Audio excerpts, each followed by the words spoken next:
Breaking news BRS ఎమ్మెల్యేలు ఎమ్మెల్సీలకు ఇవాళ ఒక్కరోజు వర్క్షాప్ నిర్వహించబోతున్నారు. అసెంబ్లీ బడ్జెట్ సమావేశాల్లో అనుసరించాల్సిన వ్యూహాలు, లేవనెత్తాల్సిన ప్రజా సమస్యలపై రాజకీయ విశ్లేషకుల ద్వారా అవగాహన కల్పించనున్నారు. 2 దశాబ్దాల్లో ఎప్పుడూ లేని విధంగా బీఆర్ఎస్ ట్రైనింగ్ సెషన్స్ నిర్వహించడం చర్చనీయాంశంగా మారింది. అయితే ఈ శిక్షణా తరగతులకు పార్టీ అధినేత కేసీఆర్ దూరంగా ఉండనున్నట్టు తెలుస్తోంది. పార్టీ వర్కింగ్ ప్రెసిడెంట్ కేటీఆర్ అధ్యక్షతన ఈ క్లాసులు నిర్వహించనున్నట్టు సమాచారం.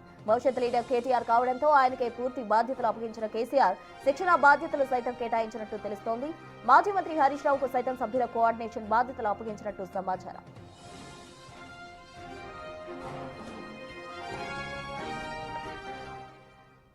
ఒక్కరోజు వర్క్షాప్ నిర్వహించబోతున్నారు. అటు బీఆర్ఎస్ కు సంబంధించిన ఎమ్మెల్యేలు ఎమ్మెల్సీలకు, దానికి బీఆర్ఎస్ వర్కింగ్ ప్రెసిడెంట్ కేటీఆర్ ను కూడా నియమించినట్టు తెలుస్తుంది. పూర్తి వివరాలు అందించేందుకు మా ప్రతినిధి సిద్ధంగా ఉన్నారు. చెప్పండి, మొత్తంగా దీనికి సంబంధించి డీటెయిల్స్ ఏంటి విజయ్?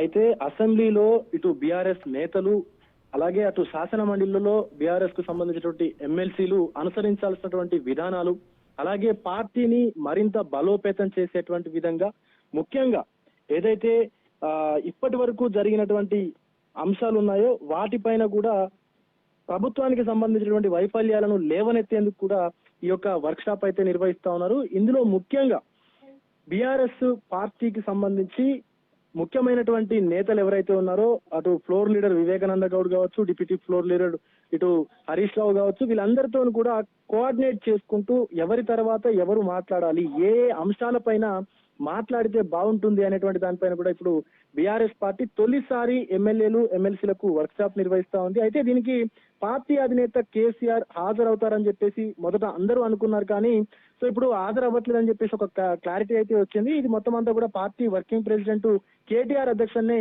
ఈ కార్యక్రమం అంతా కూడా నడుస్తా ఉంది. అయితే ఇక ఈ వర్క్ షాప్ లో రానున్నటువంటి బడ్జెట్ సమావేశాలు ఏదైతే ఉందో బడ్జెట్ సమావేశాలని సమావేశాల్లో అనుసరించాల్సినటువంటి వ్యూహాలు, అలాగే శాఖల వారీగా ఎవరికైతే కేటాయింపు చేసినటువంటి పనులు ఉన్నాయో వాటన్నిటిని కూడా ఇప్పుడున్నటువంటి ప్రస్తుత వర్తమాన రాజకీయాలపైన కూడా మొత్తం ఇస్తున్నటువంటి పరిస్థితి కనిపిస్తా ఉంది శిక్షణ. ఇంకొకటి అయితే ఈ యొక్క 16వ తేదీ నుంచి బడ్జెట్ సమావేశాలు ఉండడంతో నిపుణులతో కూడినటువంటి క్లాసులను కూడా ఇటు ఎమ్మెల్యేలు ఎమ్మెల్సీలకైతే ఏర్పాటు చేసింది పార్టీ. ఈ నేపథ్యంలోనే పార్టీ ఎమ్మెల్యేలు ఎమ్మెల్సీలకు సంబంధించినటువంటి శిక్షణా తరగతులను కూడా నిర్వహిస్తా ఉంది.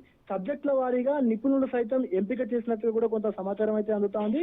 జాతీయ అలాగే అంతర్జాతీయ సమకాలీన రాజకీయాలకు సంబంధించినటువంటి ఏదైతే అంశాలు ఉన్నాయో వాటిని కూడా వీళ్ళకు బోధించేటువంటి అవకాశం అయితే కనిపిస్తా ఉంది. సో ఇటు బీఆర్ఎస్ నేతలకు సంబంధించినటువంటి ట్రైనింగ్ ఇచ్చేటువంటి వాళ్ళలో మాజీ ఎమ్మెల్సీ ప్రొఫెసర్ నాగేశ్వరరావు, అలాగే ఎమ్మెల్యే అసెంబ్లీకి సంబంధించినటువంటి మాజీ కార్యదర్శి సదారాం, అలాగే మాజీ ఎంపీ రావుల చంద్రశేఖర్ రెడ్డితో పాటు కొంతమంది రాజకీయ విశ్లేషకులు అలాగే రాజకీయ నిపుణులు కూడా వీళ్ళకు ఇది శిక్షణ తరగతులు అయితే ఇచ్చేటువంటి అవకాశం కనిపిస్తా ఉంది.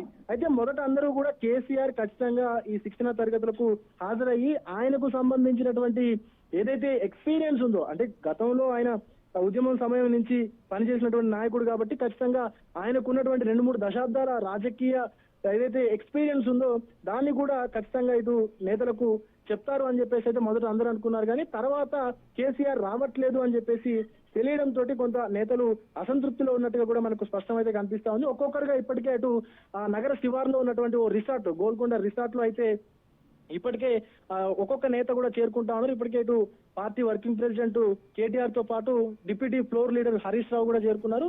అయితే దీనికి సంబంధించి ఈ యొక్క ఎక్కడ కూడా అధికారికంగా అయితే పార్టీ యొక్క మీటింగ్ గురించి కానీ ఈ యొక్క సెషన్ గురించి కానీ చెప్పలేదు, కానీ ఒక్కరోజు మాత్రమే ఈ సెషన్ నిర్వహించడం అనేది ఎంతవరకు క్లారిటీ వస్తుంది ఆ నేతల్లో అనేది మాత్రం కొంత అయోమయంగానే ఉన్నట్టుగా చెప్పుకోవచ్చు.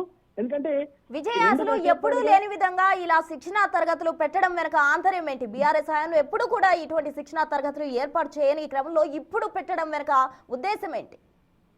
ఖచ్చితంగా ప్రశ్న, ఎందుకంటే 2 దశాబ్ద కాలంలో ఎప్పుడూ కూడా బీఆర్ఎస్ కు సంబంధించి ఇలాంటి శిక్షణా తరగతులు కానీ లేకపోతే ఇలాంటి వర్క్ షాపులు కానీ నిర్వహించలేదు. అయితే ఇప్పుడు నిర్వహించడానికి గల ప్రధాన కారణం ఏంటంటే కాంగ్రెస్ పార్టీ అధికారంలో ఉన్నటువంటి ప్రభుత్వం ఏదైతే ఉందో ప్రభుత్వానికి సంబంధించినటువంటి ప్రతి అంశాన్ని కూడా అసెంబ్లీ వేదికగా అలాగే శాసన మండలి వేదికగా ఎండగట్టేందుకే ఇప్పుడు ఈ శిక్షణ తరగతులను కూడా అటు ఏర్పాటు చేస్తా ఉంది పార్టీ. ముఖ్యంగా పార్టీలో బలమైన గొంతుకలుగా ఉన్నటువంటి వారిని ఇంకా ప్రోత్సహించేందుకు కూడా ఈ సెషన్స్ ఉపయోగపడతాయి. అలాగే ఎవరెవరు అసెంబ్లీలో ఏ ఏ అంశాలపైన మాట్లాడాలి, ఏ ఏ అంశాలని లేవనెత్తాలి అనేటువంటి దానిపైన కూడా ఒక క్లారిటీ తీసుకొచ్చేందుకు ఈ శిక్షణ తరగతులు ఉపయోగపడతాయంటూ కూడా అటు పార్టీ భావిస్తోంది. కాబట్టి సో ప్రతి ఎమ్మెల్సీ, ఎమ్మెల్యే, మాజీ మంత్రులకు ఈ యొక్క శిక్షణ తరగతుల్ని ఏర్పాటు చేసుకొని పార్టీ ఎలా ముందుకు వెళ్ళాలి, రానున్నటువంటి రోజుల్లో పార్టీ తిరిగి అధికారంలోకి రావాలంటే ఎలాంటి కార్యాచరణ చేయాలనేటువంటి దానిపైన ఈ సెషన్ కూడా ఆధారపడింది. కాబట్టి ఖచ్చితంగా ఇదొక ఇంపార్టెంట్ సెషన్ అంటూ కూడా అటు నేతలు చెప్తా ఉన్నారు. సో ఇప్పటికే మాజీ మంత్రులు కావచ్చు, లేకపోతే ఇటు ఎమ్మెల్యేలు కావచ్చు, ఎమ్మెల్సీలు కావచ్చు, వాళ్ళు నిర్దేశించినటువంటి సమయం ఆధారంగా సుమారుగా 10:30 నుంచి 11 గంటలకు ఈ సెషన్ అయితే మొదలయ్యేటువంటి అవకాశం అయితే కనిపిస్తా ఉంది. ఒక్కొక్కరుగా అందరూ కూడా ఇటు గోల్కొండ రిసార్ట్స్ కి అయితే చేరుకుంటున్నారు ప్రస్తుతం. Right Vijay, thank you. మొత్తంగా ఈ నెల 16 నుంచి తెలంగాణ బడ్జెట్ సమావేశాలు ఉన్న నేపథ్యంలో అటు ఎమ్మెల్సీలకు అలాగే ఎమ్మెల్యేలకు దిశానిర్దేశం చేసేందుకు గాను బీఆర్ఎస్ శిక్షణ తరగతులు ఏర్పాటు చేసింది. గోల్కొండ రిసార్ట్ లో ఏర్పాటు చేసిన ఈ కార్యక్రమానికి కేసీఆర్ దూరంగా ఉన్నారు. అలాగే కేటీఆర్ అలాగే హరీష్ రావుకు బాధ్యతలు అప్పగించారు.